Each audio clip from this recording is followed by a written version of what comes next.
Preparatory Charter Academy. School for you and me. You and me. You and me. School for you and me.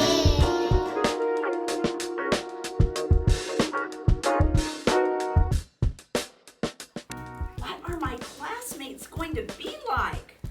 Would they be nice or delicious? Poppy's dad packed her a lunch of 300 tuna sandwiches. Penelope Rex, said Mrs. Noodleman. We eat our classmates. Please, spit them out at once.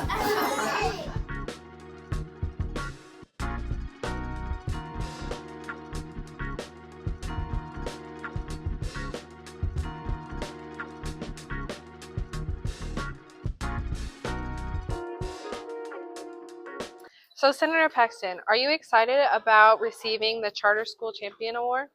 You know, I am so honored to receive this. This is not my first time at your campus, and I've been a fan for a long time. I was actually a teacher myself, and I'm a parent of 4. I'm a grandparent now of 5, and I'm the first person in my family to graduate from college. And I just know how important a great education is. And so I am really honored to be able to partner with charter schools to offer great opportunities to families and to kids. And, you know, I think it's amazing, but it's a real honor. Thank you. All right.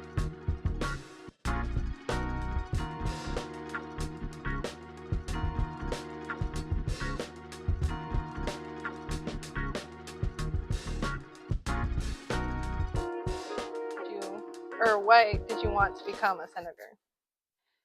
Well, that's an interesting question. Yeah, it was a loaded one. Well, it wasn't on my bucket list. Right. It wasn't on my bucket list. You know, I was a mom. I was a teacher. I was a school counselor. I loved what I did. Yeah. And literally, it was something that kind of got dropped in my lap.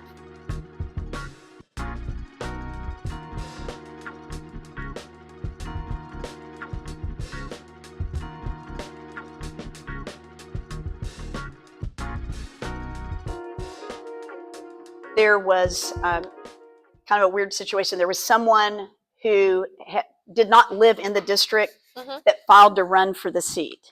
Oh, okay. And so people just started calling me and saying, hey, would you run for this? Because we want it to be someone that lives here.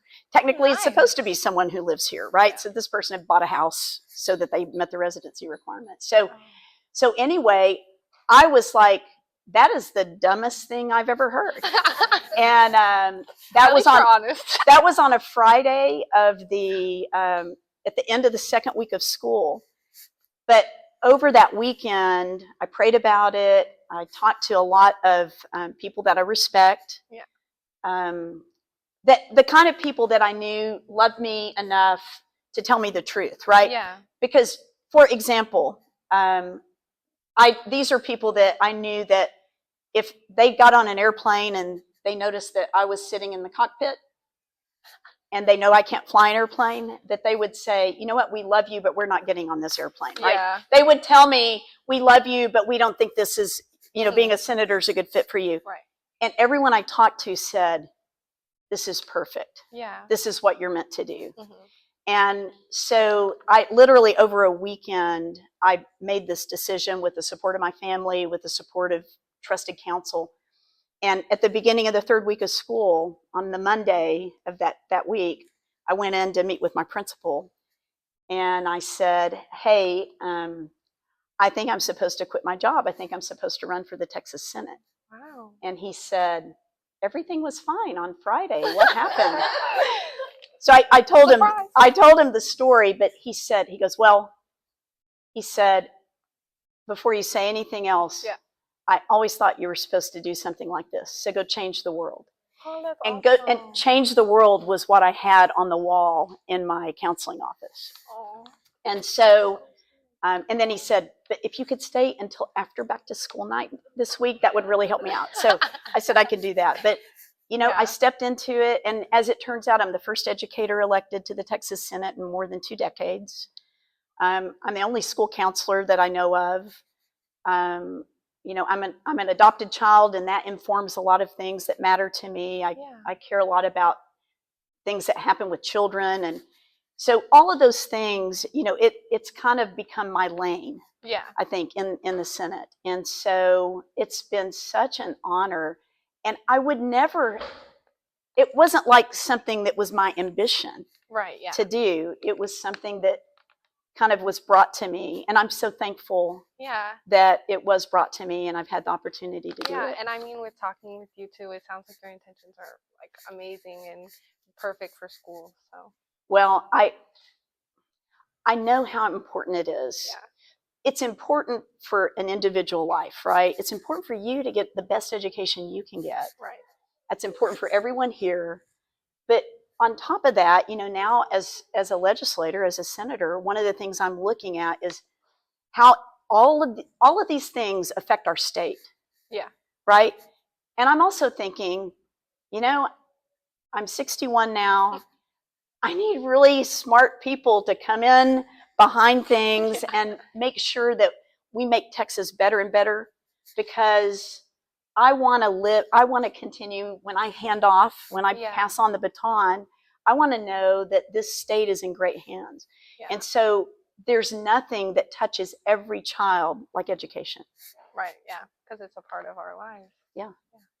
So the last question, what strategies can be employed to support the growth and advancement of charter schools? Well, one of the things I think people have to think about is that charter schools are a legislative creation. So without legislative support, and there is legislative opposition, without that legislative support, they will be pared back. And it is one of the things that I've watched really carefully, because I know how important it is for all of the families that are in charter schools to keep this in place, to continue to strengthen it and not let things be eroded that support charter schools. The wait lists statewide for charter schools are unbelievable. Really? Yes. And so that alone demonstrates that it is something that the market wants. Yeah. Families in Texas want charter schools, or they would not have wait lists. Right. So it's really important that we make sure that we elect people that are going to be supportive of that.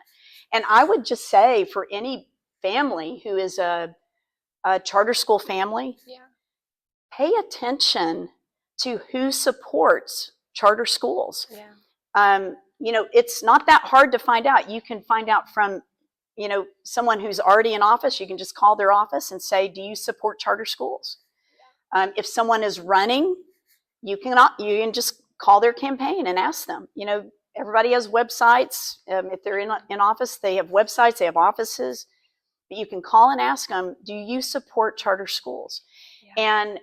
And the other thing I would say is, when you do know that someone does support them, call them and thank them. Yeah. And encourage them. I mean, I feel so honored, as I've already said. I mean, this morning, it's just such a huge encouragement and thank you, right, to me for caring about something I already care about it, right? I mean, so I'm easy that way, because whether someone says thank you or not, it's what I'm for.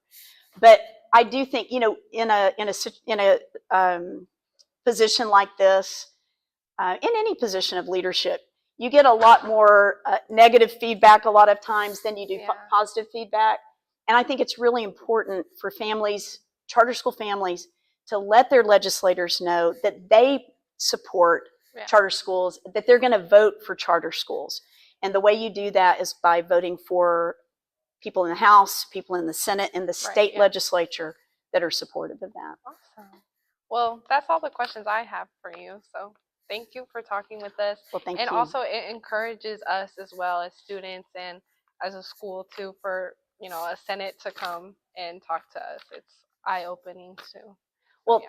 thank you for the opportunity, Emma. You're a very good interviewer. I bet I'm going to see you on TV someday, and I don't know. or on your own podcast, someday, Yeah.